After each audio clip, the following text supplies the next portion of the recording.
This is TradeFlow News, bringing you relevant news and insights from around the world. TradeFlow News, enabling trade for SMEs and economies worldwide.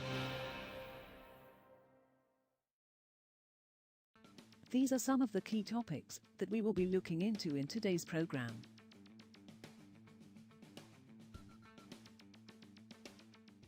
First, let's take a look at the overnight headlines which are impacting the commodity markets.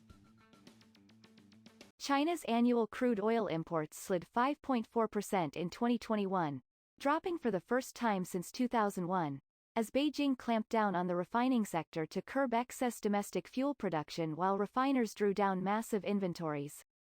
China has been the global oil demand driver for the last decade, accounting for 44% of worldwide growth in oil imports since 2015, when Beijing started issuing import quotas to independent refiners.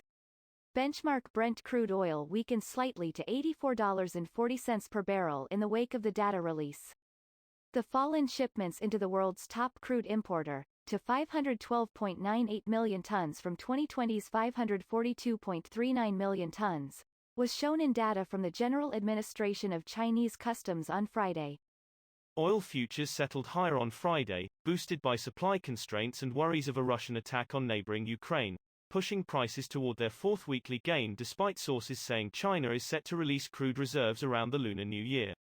Brent crude futures settled $1.59, or 1.9%, higher at a 2-1/2 month high of $86.06 a barrel, gaining 5.4% in the week.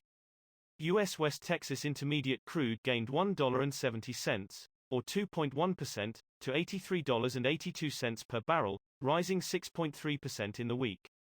Both Brent and U.S. futures entered overbought territory for the first time since late October. Moving on to the top news in the energy sector. The U.S. government has held talks with several international energy companies on contingency plans for supplying natural gas to Europe if conflict between Russia and Ukraine disrupts Russian supplies, two U.S. officials and two industry sources told Reuters on Friday. The United States is concerned Russia is preparing for the possibility of a new military assault on the country it invaded in 2014. Russia denies it plans to attack Ukraine. The European Union depends on Russia for around a third of its gas supplies, and U.S. sanctions over any conflict could disrupt that supply. China will release crude oil from its national strategic stockpiles around the Lunar New Year holidays that start on February 1st as part of a plan coordinated by the United States with other major consumers to reduce global prices, sources told Reuters.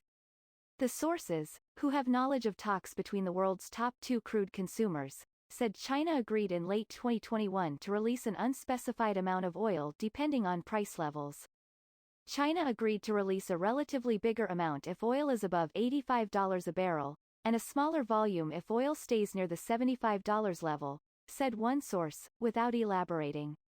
Next, we have the top news in metal. China's imports of unwrought copper and copper products slipped in 2021 from the previous year's record, though annual imports of copper concentrate hit a historic high.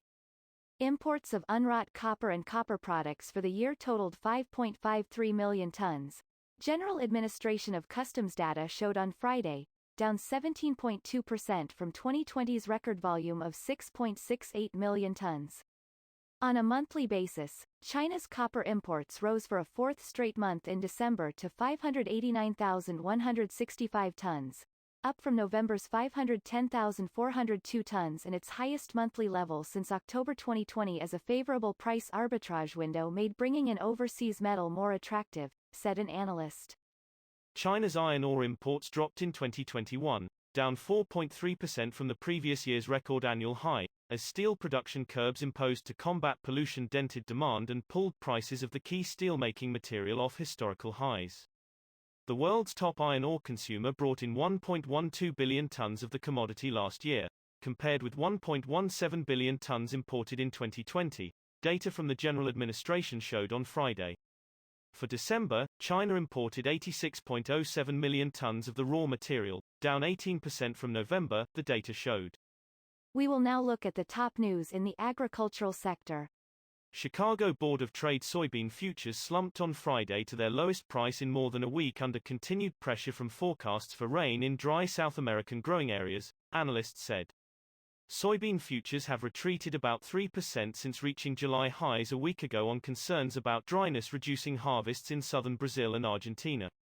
The most active soybean contract settled down 7-1/2 cents at $13.69 -3/4 per bushel and touched its lowest price since January 4th. That is all for today's news on commodity markets. Stay tuned to TradeFlow News as we continue to provide you with more updates. We also invite you to follow us on Twitter at TradeFlow News, which allows you to watch our program on your mobile device or desktop to receive information from there.